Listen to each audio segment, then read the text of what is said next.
ఈరోజు ఒక వీడియో చూసాను. చూడంగానే అసలు ఎంత నవ్వొచ్చిందంటే, అది చూస్తే మీరు కూడా ఖచ్చితంగా నవ్వుతారు. అయితే దాని వెనక ఒక విషాదం కూడా ఉంది. వరుడు కారు ఇవ్వలేదని. మహేంద్ర స్కార్పియో కారంట. వరుడిని అంటే వెనక నుంచి చూసాను. మీరు కూడా చూడండి. వరుణ్ణి చూస్తే మహేంద్ర స్కార్పియోని నడిపేనంత క్యాపబిలిటీ ఉన్న పర్సన్‌లాగా కూడా అనిపించలేదు అక్కడ. గట్టిగా చూస్తే 4.5, 5 అడుగుల కన్నా ఎక్కువ ఉండడు. ఆ క్లచ్ మీద గాని, బ్రేక్ మీద గాని, ఆ కారు కాలుతో పెట్టి తొక్కినంత కెపాసిటీ కూడా లేదు గానీ, పెళ్లిపీటల మించి ఆ కారు ఇవ్వలేదని లేచి ఎళ్ళిపోయాడు అమాంతంగాను. ఇలాంటి వాళ్ళని అసలు తరచూ కూడా సంవత్సరంలో ఒక ఏడాదిలోన 200 మందినో, 300 మందినో చూస్తూ ఉంటాం. అసలు వరకట్నం తీసుకోవడమే నేరము. చట్టరీత్యా దీనికి రకరకాల శిక్షలున్నాయి.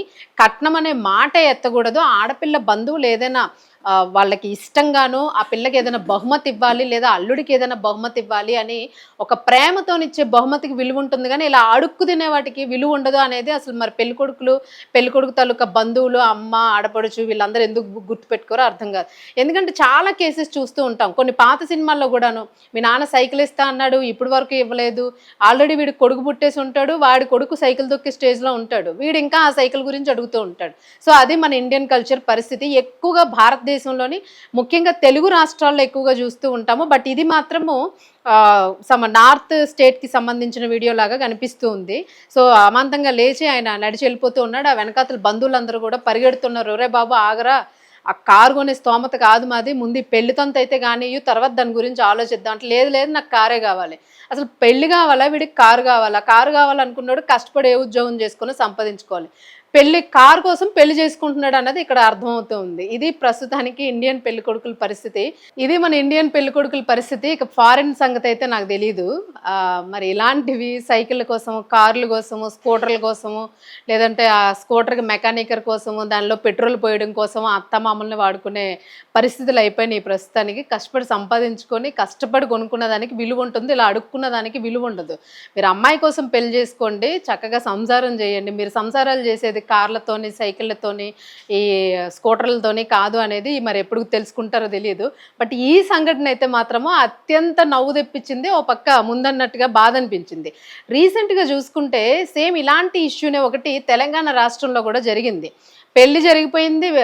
పెళ్లికి సంబంధించిన మాటలు జరిగిపోయినాయి. పెళ్లి ముహూర్తాలు పెట్టేశారు. కట్నాలు తీసేసుకున్నారు. అన్నీ అయిపోయినాయి. పెళ్లి కార్డుల పంపిణీ.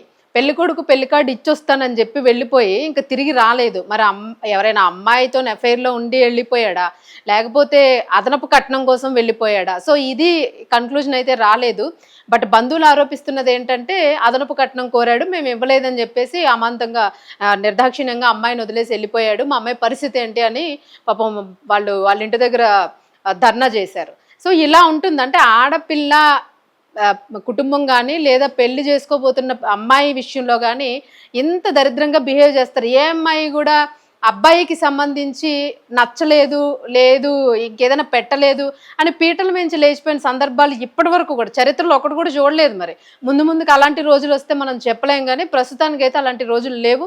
పూర్తిగా అబ్బాయిల దందానే నడుస్తూ ఉంది. సో, ఇలాగా కార్ల కోసము, కట్నాల కోసము ఇంకా అమ్మాయిల్ని మనం ఇప్పుడు అసలు ఎలాంటి యుగంలో ఉన్నాము, ఎంత ఫాస్ట్ ట్రెండ్‌లో, ఎంత అప్‌డేటెడ్ దానిలో ఉన్నాము అనేవన్నీ మర్చిపోయి ఇప్పుడు ఎవరికి వారే స్వతహాగా సంపాదించుకుంటున్న రోజులివి. ఆడపిల్ల గాని, అబ్బాయి గాని స్వతహాగా సంపాదించుకొని కొనుక్కుంటున్నారు. కార్లు గాని, ఇల్లులు గాని ఇవన్నీ గూడాను. బట్ ఇలాంటి రోజుల్లో గూడా ఇంకా ఏడాదికి మనం 200 కేసుల పైనే చూస్తున్నాం ఇలాంటివన్నీను.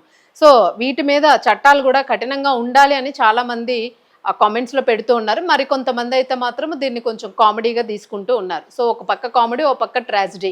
ఇది ప్రస్తుతం ఇండియన్ పెళ్ళికొడుకుల పరిస్థితి.